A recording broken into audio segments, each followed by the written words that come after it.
Isang batang mahirap ang nais lamang na makita ang kanyang balanse. Nagtawa ang milyonaryo sa kanyang mukha, ngunit nang lumabas ang mga numero sa screen, nagyelo ang mga tawa at ibinunyag ng katahimikan ang katotohanang walang sinuman ang umasa. Ang katahimikan sa Metro Central Bank ng Pilipinas ay ang uri ng katahimikan na mahalaga, amoy bagong limbag na pera at ambisyong pinakintab. Ang mga ilaw ng LED ay sumasalamin sa marmol na sahig, lumilikha ng mga refleksyon na tila humuhusga sa sinumang hindi nabibilang sa mundong iyon. Mahigpit na hinawakan ni Mateo ang tali ng kanyang bag. Nanginginig ang kanyang mga daliri, hindi sa lamig, kundi sa sumasabog na halo ng determinasyon at takot na tanging ang mga napilitang lumaki nang napakabilis ang nakakaalam. Gusto ko lang makita ang aking balanse, bulong niya. Mas para sa kanyang sarili kaysa sa iba.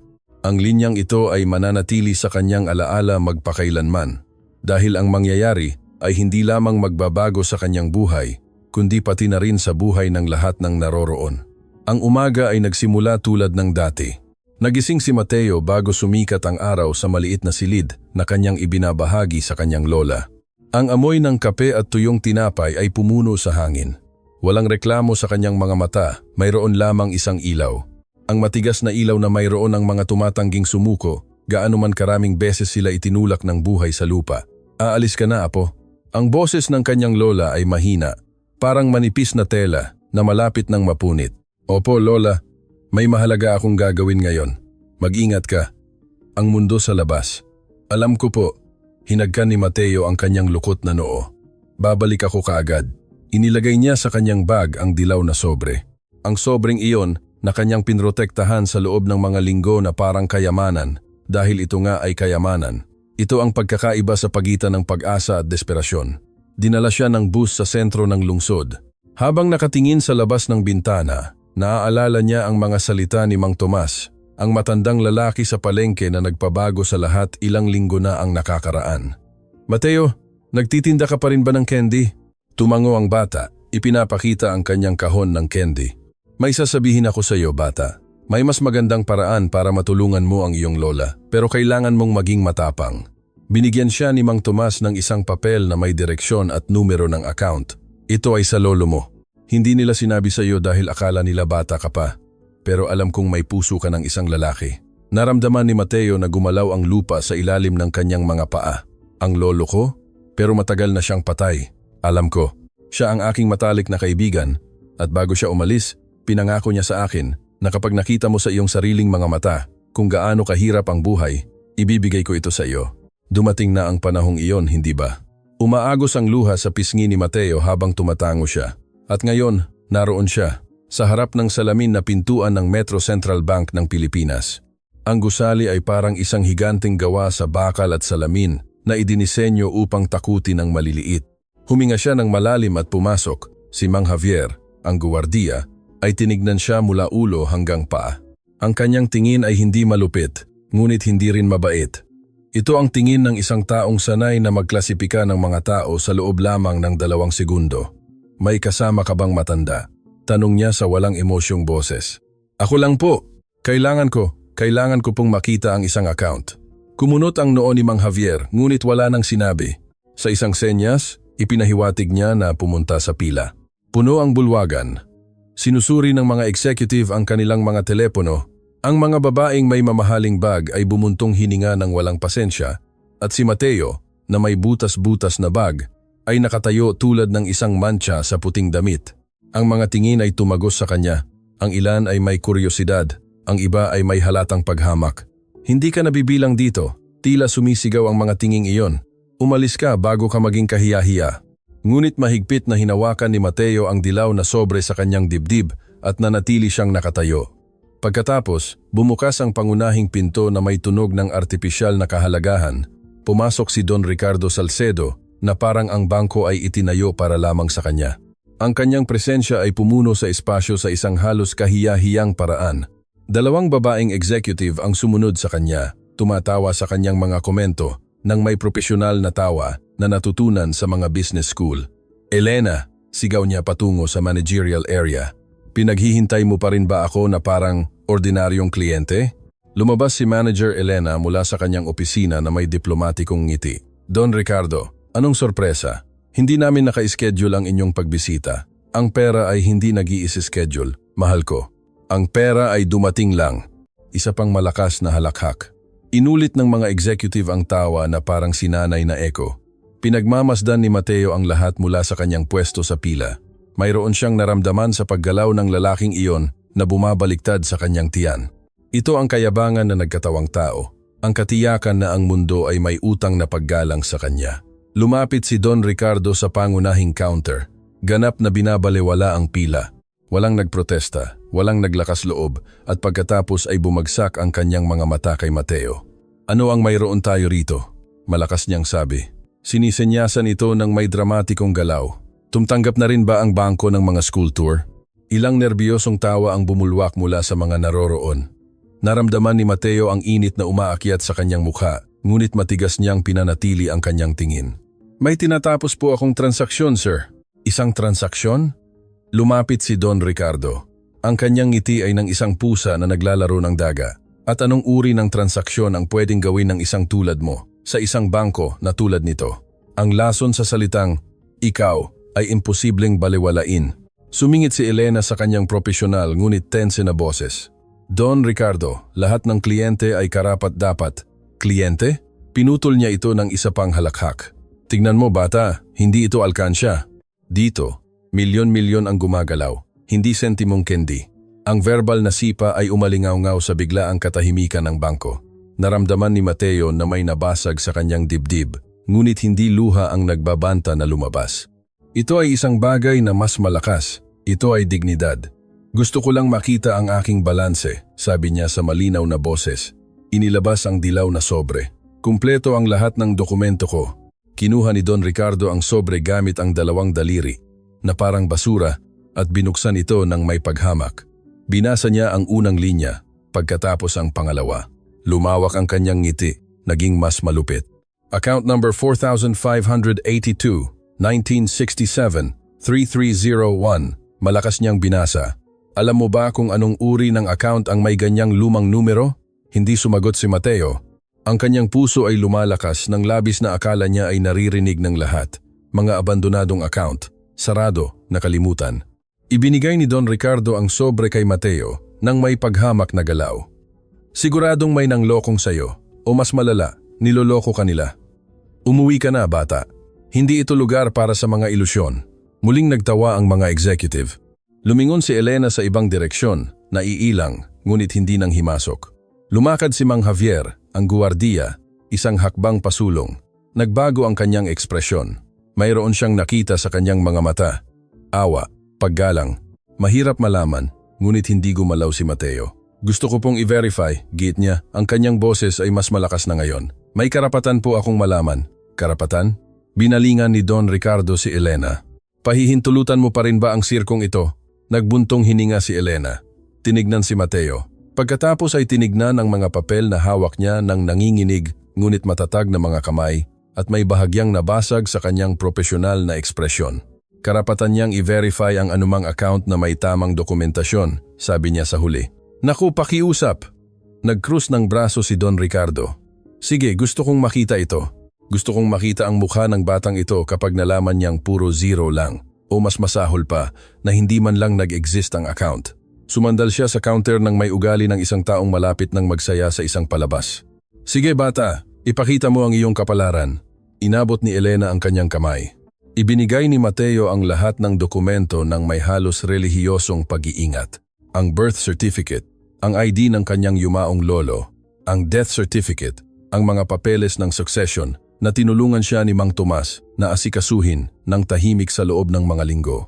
Sinuri ng manager ang isa-isa. Ang kanyang ekspresyon ay naging mas seryoso sa bawat pahina. Sino ang tumulong sa iyo sa mga dokumentong ito? Tanong niya. Hindi nang may katigasan, kundi nang may tunay na kuryosidad. Kaibigan po ng lolo ko. Sabi niya mahalaga na magawa ng tama. Dahan-dahang tumango si Elena pagkatapos ay bumalik sa kanyang computer. Ang katahimikan sa bangko ay numinipis, bumibigat. Kahit si Don Ricardo ay tumigil sa pagngiti. Nakatingin siya sa screen ng computer nang may ekspresyon ng isang taong umaasa ng madaling tagumpay. Lumipad ang mga daliri ni Elena sa keyboard. Click, click, click. Account number 4582-1966-3, bulong niya.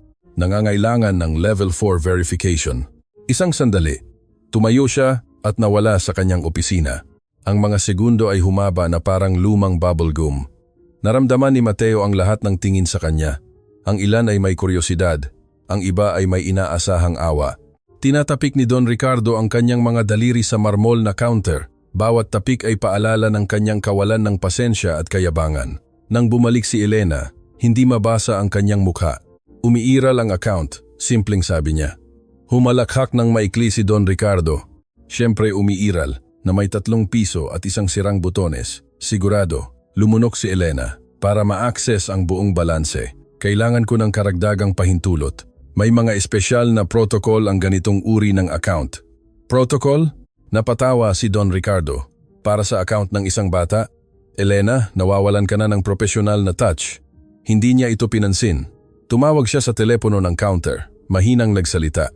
Tumango ng ilang beses, ibinaba ang telepono. Ang direktor ay magbibigay ng pahintulot sa loob ng 2 minuto.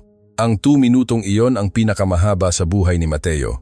Naramdaman niya ang pawis sa kanyang mga palad, ang bigat ng bag, ang alaala ng kanyang lola na naghahanda ng kape ng umagang iyon, ang mukha ni Mang Tomas na nagsasabi sa kanya, maging matapang. Isang tunog sa computer. Tumingin si Elena sa screen, nanlaki ang kanyang mga mata. Isang segundo lang, ngunit sapat na iyon. At ano ngayon? Sumandal si Don Ricardo sa counter. Ibigay mo sa amin, magkano ang pera ng bata? PHP 10? PHP 20? Binaliktad ni Elena ang screen at huminto ang mundo. Ang mga numero ay kumikinang sa screen tulad ng imposible na mga bituin. Numero sa numero. Isang halaga na walang kabuluhan, na sumalungat sa lahat ng lohika. Ang halakhak ni Don Ricardo ay namatay sa kanyang lalamunan na parang ibon na bumangga sa salamin. Tumigil sa pagngiti ang mga executive. Si Mang Javier, ang guwardiya, ay umusad ng hindi sinasadya at si Mateo na puno ng luha na hindi dahil sa kalungkutan, kundi sa isang bagay na mas komplikado ay bumulong. Iyan ang aking balanse. Dahan-dahang tumango si Elena. Oo, at marami pang iba. Namutla si Don Ricardo. Ang kanyang bibig ay bumubukas at sumasara ng walang tunog dahil sa screen na iyon ay hindi sentimong candy. Mayroong pamana ng isang lalaki na tahimik na nagtrabaho sa buong buhay niya, na matalinong nag-invest, na namatay ng hindi nagmamayabang, at iniwan ang lahat, ganap na lahat, para sa apo na halos hindi niya nakilala, ngunit lubos na pinagkakatiwalaan. Ang mga luha ni Mateo ay tuluyang umagos. Hindi dahil sa pera, kundi dahil sa sandaling iyon ay naintindihan niya na ang kanyang lolo, na hindi niya talaga nakilala, ay minahal siya ng higit sa kanyang inakala. At ang mga tawa ng mayayabang ay palaging nagyayelo sa harap ng katotohanan. Ang hangin sa Metro Central Bank ng Pilipinas ay naging mahirap hingahan, hindi dahil sa kawalan ng oxygen, kundi dahil sa bigat ng katotohanang ibinunyag. Patuloy na kumikinang ang mga numero sa screen, walang pakialam sa emosyonal na kaguluhan na kanilang idinulot. Hindi maialis ni Mateo ang kanyang tingin sa mga numerong iyon. 8 digit, 8 numero na kumakatawan sa mas maraming pera kaysa sa kanyang naisip na umiiral sa totoong mundo. Ang kanyang mundo ay binubuo ng mga barya na binibilang, ng mga sentimong inipon, ng mga gabing nagkakalkula kung sapat ang pera para sa tinapay kinabukasan. At ngayon ito ay isang pagkakamali. Ang boses ni Don Ricardo ay bumali sa katahimikan na parang salamin na bumagsak sa sahig. Umiling si Elena.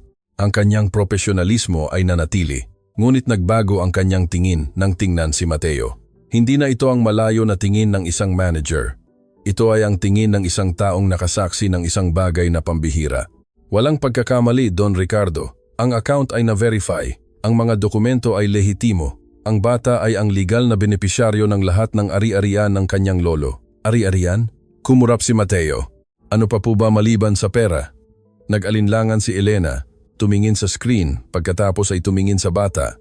Mga ari-arian, pamumuhunan, stocks.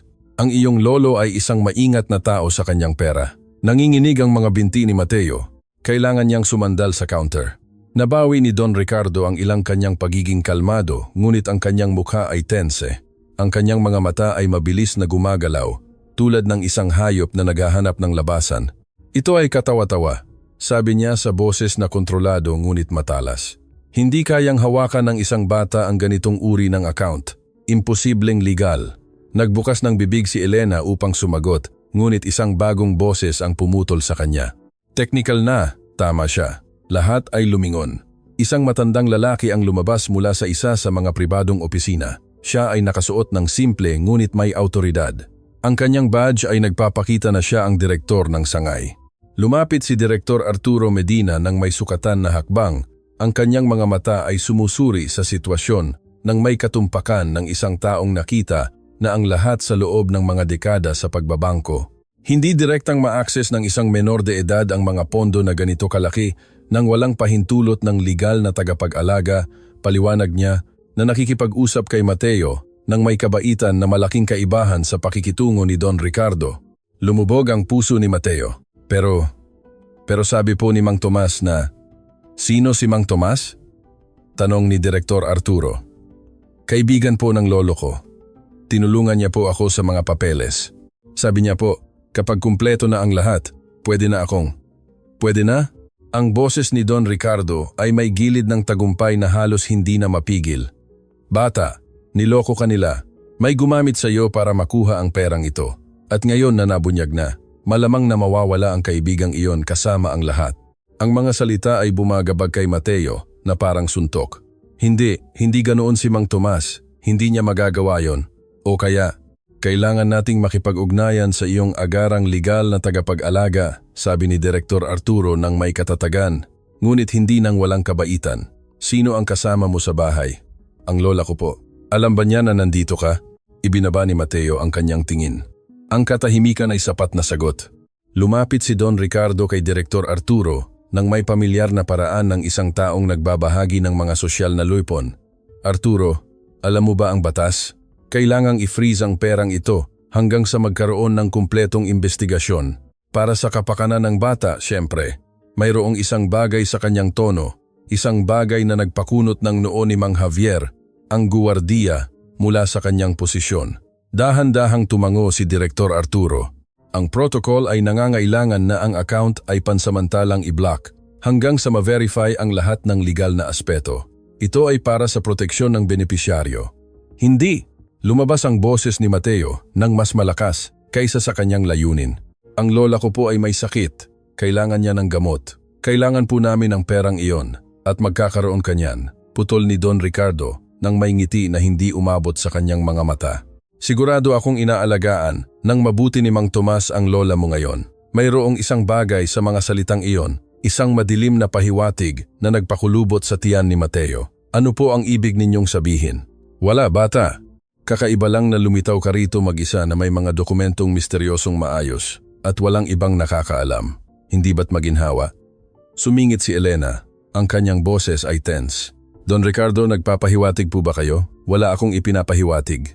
Inangat niya ang kanyang mga kamay sa isang kilos ng pinag-aralang kawalang kasalanan. "Nag-oobserba lang ako at irerekomenda ko na iulat ni Direktor Arturo ito sa mga kinauukulang autoridad upang protektahan ang bata." Siyempre, naramdaman ni Mateo na nagsasara ang mga dingding sa kanyang paligid. Mga autoridad, investigasyon, gusto lang niyang tulungan ang kanyang lola. Gusto lang niyang gawin ang tama. "May mas magandang ideya ako." Ang boses ni Mang Javier, ang guwardiya, ay ikinagulat ng lahat. Tinignan siya ni Don Ricardo ng masama. "Walang nagtanong ng iyong opinyon. Ibinibigay ko pa rin." Lumapit si Mang Javier sa grupo ng may kalmadong kumpiyansa. "Kilala ko si Mang Tomas." Ang katahimikan ay ganap. "Paumanhin?" Kumurap si Elena. "Si Tomas Villarreal?" Nagtrabaho siya sa bangko na ito sa loob ng 30 taon. Matagal na siyang nagretiro. Siya ang pinakamatapat na taong nakilala ko. Tumingin si Mang Javier ng direkta kay Mateo. "Kung tinulungan ka niya sa mga papeles na iyon, makakasiguro ka na maayos ang lahat." "Nagkataon lang," bulong ni Don Ricardo. Isang empleyado na ipinagtatanggol ang isa pang empleyado. Dating empleyado, pagtatama ni Mang Javier. At hindi ito nagkataon, ito ay reputasyon, isang bagay na hindi nabibili ng pera, Don Ricardo. Ang verbal na suntok ay banayad, ngunit epektibo. Napakuyom ang panga ni Don Ricardo. Pinagmamasdan ni Direktor Arturo ang palitan ng salita nang may seryosong ekspresyon. Pagkatapos ay binalingan niya si Mateo. "Saan ko po makokontak si Mang Tomas?" Inilabas ni Mateo ang isang lukot na papel mula sa kanyang bulsa na may nakasulat na numero. Sinabi po niya na kung may problema, tawagan ko raw po itong numero. Kinuha ni Direktor Arturo ang papel at nawala sa kanyang opisina. Ang sumunod na mga minuto ay puno ng paghihirap. Naramdaman ni Mateo ang tingin ni Don Ricardo na tumutusok sa kanyang batok. Ang mga executive na kasama nito ay nagbubulungan sa isa't isa. Nang bumalik si Direktor Arturo, ganap na nagbago ang kanyang ekspresyon. Nakausap ko si Mang Tomas. Papunta na siya. Nagdadala siya ng karagdagang dokumento at isang notarisadong liham mula sa iyong lola na nagpapahintulot sa iyo bilang pansamantalang kinatawan para sa mga kagyat na medikal na usapin. Naramdaman ni Mateo na muli siyang makahinga. Kinumpirma rin niya ang iba pa, patuloy ni Direktor Arturo, na ngayon ay nakatingin kay Don Ricardo, na ang lolo ni Mateo ay founding partner ng iba't ibang kumpanya. Kasama na ang ilan kung saan ikaw, Don Ricardo, ay may kasalukuyang interes. Nawala ang kulay sa mukha ni Don Ricardo. Iyan ay imposible. Imposible? Inilabas ni Direktor Arturo ang ilang papel na kalalabas lang niyang iprint. Ayon sa mga talaang ito, ang lolo ni Mateo, si Lolo Gabriel Mendoza, ay isang tahimik na mamumuhunan sa hindi bababa sa 3 mahalagang konsorsyum. Nang mamatay siya, ang mga shares na iyon ay napunta sa isang trust fund para sa kanyang apo. Nakikinig si Mateo na parang ibang tao ang pinag-uusapan. Ang kanyang lolo, isang mamumuhunan. Palagi niyang iniisip na isa lang siyang simpleng manggagawa. Si Lolo Gabriel Mendoza po ang lolo ko, bulong niya. Namatay po siya noong maliit pa ako. Halos hindi ko na siya maalala. Siya ay isang matalinong tao, sabi ni Direktor Arturo nang may tunay na paggalang.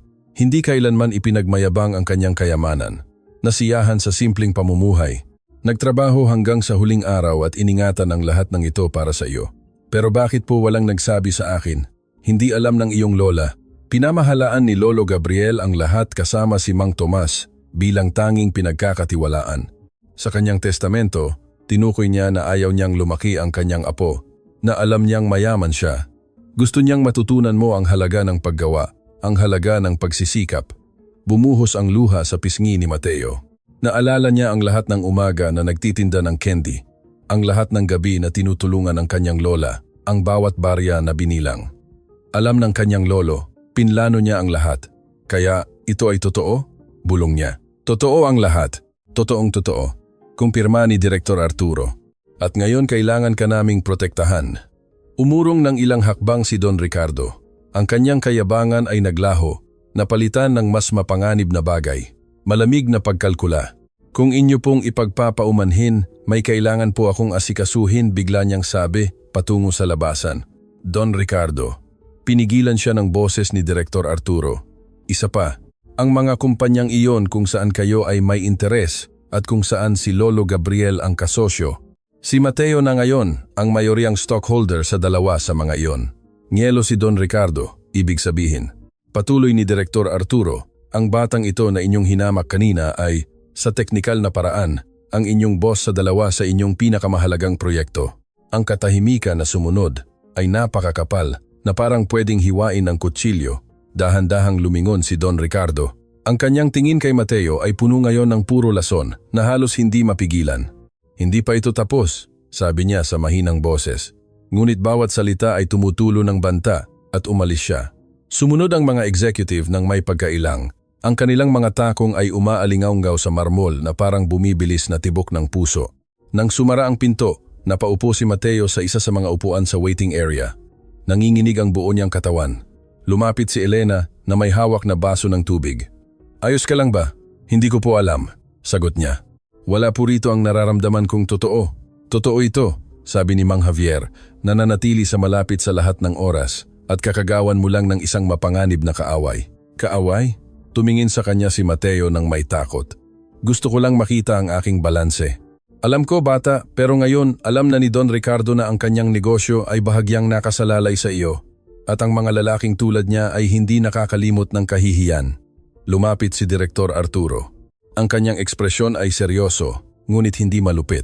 Tama si Mang Javier, malakas si Don Ricardo at hindi niya gusto na mawalan ng kontrol, ngunit hindi ka nag-iisa. Si Mang Tomas ay papunta na at habang nasa ilalim ka ng bubong na ito, protektado ka. At kapag lumabas na ako, tanong ni Mateo sa maliit na boses. Walang sumagot. At sa katahimikang iyon ay naunawaan ni Mateo ang isang kakila-kilabot na katotohanan. Ang pera ay hindi lamang nagbubukas ng mga pinto.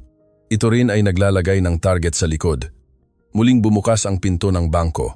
Isang matandang lalaki na may matatag na lakad at mabait na mata ang nagmamadaling pumasok. "Mateo, Mang Tomas!" Tumakbo ang bata sa kanya at niyakap siya ng matandang lalaki na parang isang lolo na niyayakap ang kanyang apo. "Nagawa mo, bata. Nagawa mo. Natatakot po ako, Mang Tomas. Alam ko, pero tandaan mo ang sinabi ko sa iyo. Ang tapang ay hindi nangangahulugang walang takot. Ito ay ang paggawa ng tama sa kabila ng takot." Habang sila ay nagkakaumang, walang nakapansin sa madilim na figura na nagmamasid mula sa isang nakapark na sasakyan sa kabilang kalye. Si Don Ricardo Salcedo ay hindi isang taong tumatanggap ng pagkatalo. At habang tinitingnan niya ang bata na kumuha ng kontrol sa kanyang mga kumpanya, isang malamig na ngiti ang lumabas sa kanyang mukha. Nagsisimula pa lang ito at siya ay palaging naglalaro upang manalo anuman ang halaga. Ang pinto ng maliit na bahay ay umungol tulad ng dati. Ang pamilyar na tunog na libu-libong beses nang narinig ni Mateo, ngunit ngayon ay kakaiba ang tunog. Lahat ay kakaiba ang tunog. Ang buong mundo ay nagbago sa loob lamang ng ilang oras at gayunpaman ang pinto ay nanatiling pareho. "Lola, nandito na po ako." Ang kanyang boses ay nanginginig ng higit sa kanyang inakala. Pumasok si Mang Tomas sa likod niya. Ang kanyang presensya ay matatag ngunit magalang. Kilala niya ang tahanang iyon. Nandoon na siya dati, sa mga nakaraang linggo, nakikipag-usap sa lola habang nagtitinda ng candy si Mateo sa kalye, inihahanda ang lupa, pinoprotektahan silang dalawa. Lumabas ang matanda mula sa kusina, pinupunasan ang kanyang mga kamay sa isang gamit na basahan. Ang kanyang mga mata, na lumabo dahil sa katarata, na hindi maaaring operahan dahil sa kakulangan ng pera, ay lumiit nang makita ang figura ng bisita. "Tomas," ang kanyang boses ay halos bulong. "May nangyari bang masama?" Umiling si Mang Tomas, isang malungkot na ngiti ang nakakurba sa kanyang mga labi. "Hindi, Aling Carmela, may nangyaring milagroso." Tiningnan ni Mateo ang kanyang lola nang may bagong tingin. "Aling Carmela," hindi niya kailanman inisip ang kanyang lola sa sariling pangalan. Palagi siyang lola lamang, ang babaeng nagpalaki sa kanya nang mamatay ang kanyang ama sa isang aksidente sa trabaho at nawala ang kanyang ina sa sakit. Ang babaeng pumili ng marangal na kahirapan kaysa humingi ng tulong kaninuman. "Lola," lumapit si Mateo, hawak ang kanyang lukot na mga kamay. "Kailangan ko po kayong sabihin." Pinaupo si Aling Carmela sa upuan sa kusina. Nanatiling nakatayo si Mang Tomas, tahimik na saksi sa mangyayari. "Naaalala niyo po ba si Papa?" Nagsimula si Mateo, ang kanyang boses ay nanginginig. "Araw-araw, apo, araw-araw. At naaalala niyo po ba ang kanyang papa? Ang lolo ko, si Lolo Gabriel." Nag-igting ang mukha ni Aling Carmela. Isang anino ng matandang sakit ang dumaan sa kanyang mga katangian. Si Lolo Gabriel Mendoza ay isang mabuting tao, masipag, matapat. Namatay ng napakabata tulad ng iyong ama. Nagpahinga siya. "Bakit mo natanong?" Inilabas ni Mateo ang mga dokumento ng bangko mula sa kanyang bag. Nanginginig ng husto ang kanyang mga kamay kaya't ang mga papel ay gumagawa ng nerbiyosong bulong. "Binigyan po ako ni Mang Tomas ng isang bagay ilang linggo na ang nakakaraan. Isang direksyon, isang numero ng account. Sabi po niya, kay Lolo Gabriel po iyon." Tiningnan ni Aling Carmela si Mang Tomas nang may pagkalito. "Tomas, ano ang sinasabi niya?" "Pinangako sa akin ni Lolo Gabriel bago siya mamatay, Aling Carmela." Umupo ang matandang lalaki sa harapan niya. "Pinangako niya sa akin na kapag si Mateo ay sapat na ang lakas, kapag napatunayan na niya ang kanyang pagkatao, bibigyan ko siya ng access sa kanyang mana." "Mana?" Nagbitiw si Aling Carmela ng mapait na tawa. "Si Lolo Gabriel ay tulad namin, mahirap. Nagtatrabaho mula umaga hanggang gabi para lang makakain. Iyon ang akala mo. Iyon ang akala ng lahat." Inilabas ni Mang Tomas ang isang dilaw na sobre, ngunit may lihim si Lolo Gabriel. Matagal na panahon na, noong hindi mo pa nga kilala ang kanyang anak, nagtatrabaho si Lolo Gabriel sa construction. Nagsimula si Mang Tomas. Siya ay bata, malakas, matalino, ngunit higit sa lahat, mapagmasid. Nakikinig si Aling Carmela nang walang galaw. Ang kanyang lumabo na mga mata ay nakatitig sa isang punto sa nakaraan. Isang araw, habang nagtatayo ng isang gusali, narinig niya ang mga mamumuhunan na nag-uusap. Sabi nila ay aabandonahin nila ang proyekto dahil wala silang sapat na puhunan. Inipon ni Lolo Gabriel ang bawat sentimo sa loob ng maraming taon. Hindi marami, ngunit mayroon. Lumapit siya sa kanila at inalok ang kanyang pera. Pinagtawanan siya, patuloy niya. Isang manggagawa na nag-aalok na mag-invest, ngunit hindi sumuko si Lolo Gabriel. Ipinakita niya sa kanila ang mga numero, mga kalkulasyon na ginawa niya sa mga gabing walang tulog. Pinatunayan niya sa kanila na ang proyekto ay posible at mayroon sa kanyang determinasyon ang nagpakumbinsi sa kanila. Naramdaman ni Mateo na bumibilis ang kanyang puso. Ito ang kanyang lolo, isang lalaking hindi niya kailanman nakilala, ngunit ang dugo nito ay dumadaloy sa kanyang mga ugat. Naging matagumpay ang gusali, natanggap ni Lolo Gabriel ang kanyang bahagi, at sa halip na gastusin ito, muli siyang nag-invest. At muli, ngumiti si Mang Tomas, ngunit hindi niya kailanman binago ang kanyang pamumuhay. Patuloy siyang nagtatrabaho gamit ang kanyang mga kamay. Patuloy siyang gumagamit ng parehong damit. Sabi niya, ang pera ay responsibilidad, hindi dahilan para ipagmalaki. Bakit hindi niya kami kailanman sinabihan? Nanginginig ang boses ni Aling Carmela. Nang mamatay ang aking anak, nang kami ay naiwan mag-isa. Bakit hindi? Dahil sa panahong iyon, namatay na rin si Lolo Gabriel, malumanay na putol ni Mang Tomas. Namatay siya bago pa ang aksidente ng iyong anak. Iniwan niya ang lahat sa isang trust fund para kay Mateo na may napaka-partikular na tagubilin. Ako ang executor at kailangan kong maghintay. Maghintay ng ano? Pinunasan ni Aling Carmela ang mga luha na nagsisimula ng umagos. Para patunayan ni Mateo na tulad siya ng kanyang lolo. Masipag, mapagpakumbaba, hindi nalulupig ng kadalian. Tiningnan ni Mang Tomas ang bata nang may pagmamalaki. Hindi gusto ni Lolo Gabriel na palakihin ang isang mayaman na bata. Gusto niyang malaman ng kanyang apo ang halaga ng pagsisikap, na maunawaan na ang pera ay isang kasangkapan, hindi isang layunin. Naramdaman ni Mateo na may nabasag sa kanyang dibdib. Hindi ito sakit. Ito ay pag-unawa. Minahal siya ng kanyang lolo sa pinakamahirap na paraan, na hinayaan siyang lumaban. Ngayon po, pumunta ako sa bangko, sabi niya sa huli. At nalaman ko po na iniwan sa amin ni Lolo ang hindi niya natapos. Ang mga salita ay nanatili sa kanyang lalamunan. Inilapag ni Mang Tomas ang mga dokumento ng bangko sa mesa, 400,000 sa cash, 3 ari-arian, stocks sa 5 kumpanya, at iba pa na hindi pa alam ni Mateo. Ang katahimikan na sumunod ay napakalalim na maririnig ang orasan sa dingding na bumibilang ng mga segundo na parang tibok ng puso. Iyan ay imposible. Hinawakan ni Aling Carmela ang mga papel ng nanginginig na mga daliri na parang maghihiwalay ang mga ito. Totoo po, Lola. Kinuha ni Mateo ang kanyang kamay at mayroon pa. Si Lolo po ay mayoryang kasosyo sa mga kumpanya kung saan nagtatrabaho ang mahahalagang tao, makapangyarihang tao. Makapangyarihang tao? Tiningnan siya ni Aling Carmela nang may bigla ang takot. Anong klaseng tao? Si Mang Tomas ang sumagot. Ang kanyang boses ay malalim. Ang uri na hindi gusto na ang isang simpleng bata ay biglaang magkaroon ng mas maraming kapangyarihan kaysa sa kanila. Ang anino ng panganib. Sa bangko, nakilala ko ang isang lalaki, patuloy ni Mateo. Si Don Ricardo Salcedo. Ang pangalan ay bumagsak na parang bato sa tahimik na tubig. Malakas na huminga si Aling Carmela. Ricardo Salcedo, ang negosyante. Kilala mo siya. Hindi ito tanong. Kilala siya ng lahat, apo. Lumalabas siya sa balita. Nagbibigay sa mga charity. Ngumingiti sa mga kamera. Nagpahinga siya. Ngunit ang mga taong tulad namin ay may ibang kuwento. May mga pamilya na nawalan ng negosyo nang tumanggi silang ibenta sa kanya. Mga manggagawa na pinatahimik ng magsumbong ng mga irregularidad. Tinawanan niya ang lola ko. Ipinahiya niya ako sa harap ng lahat. Sabi niya hindi ako nabibilang sa lugar na iyon. Mahigpit na kinapitan ni Aling Carmela ang mga kamay ng kanyang apo nang may lakas na hindi niya alam na mayroon pa siya at pagkatapos ay nalaman niyang ikaw ang may-ari ng stock sa kanyang mga kumpanya.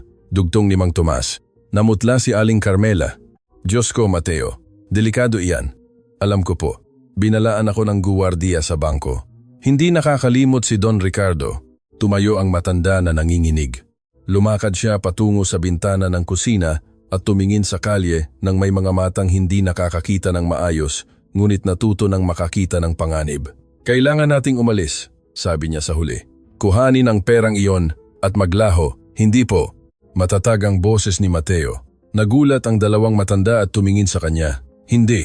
Ulit ni Aling Carmela. Apo, ang mga taong ito ay sinasamantala ang takot ng iba. Tumayo si Mateo. Hindi tumakas si Lolo Gabriel nang pagtawanan siya. Hindi siya nagtago nang magtagumpay siya. Nasiyahan siya sa simpleng pamumuhay, ngunit may dignidad din. Ngumiti si Mang Tomas. Ito ang ngiti ng isang taong nakakita ng isang bata na nagiging lalaki sa loob lamang ng ilang minuto. Ang tunog mo ay eksaktong katulad niya.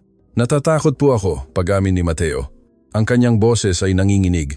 Pero iniwan po ito ni Lolo para magkaroon ako ng mas magandang buhay, para maoperahan ang mata ni Lola, para makatulong po kami sa iba na tulad namin. May kailangan pa po ba silang malaman?